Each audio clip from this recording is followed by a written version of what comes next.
మన ప్రభువును మన రక్షకుడైన యేసుక్రీస్తు నామములో మీ అందరికీ నా హృదయపూర్వకమైన వందనాలు తెలియజేస్తున్నాను.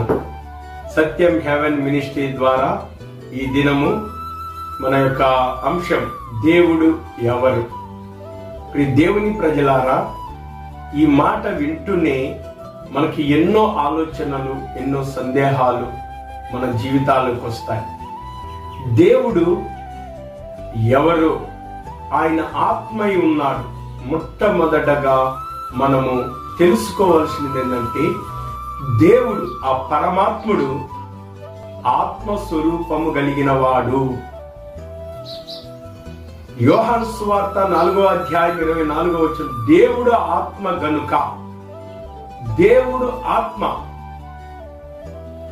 దేవుడు ప్రేమ స్వరూపి, ప్రేమ కలిగిన వాడు. దేవుడు నిత్య శక్తి కలిగిన వాడు.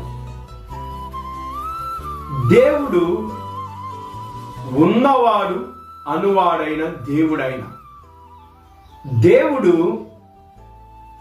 మొదటివాడు, కడపటివాడు, నిరంతరము జీవించువాడు. దేవుడు ఆది అంతము నయున్న దేవుడు. దేవుడు భూతకాలములోను, వర్తమాన కాలములోను, భవిష్యత్ కాలములో ఆయన ఉన్నవాడైన దేవుడు. దేవుడు ఎలాంటి వాడంటే, ఆకాశాలు, మహా ఆకాశాలు ఆయన పట్టజాలం.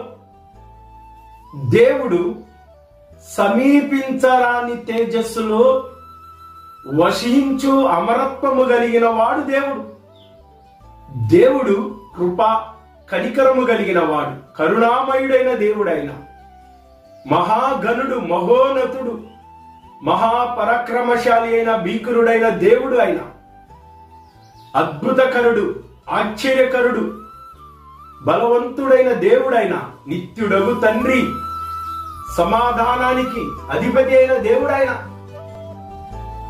దేవుని ప్రజలారా, ఇంకా దేవుని గురించి మరి అనేకము.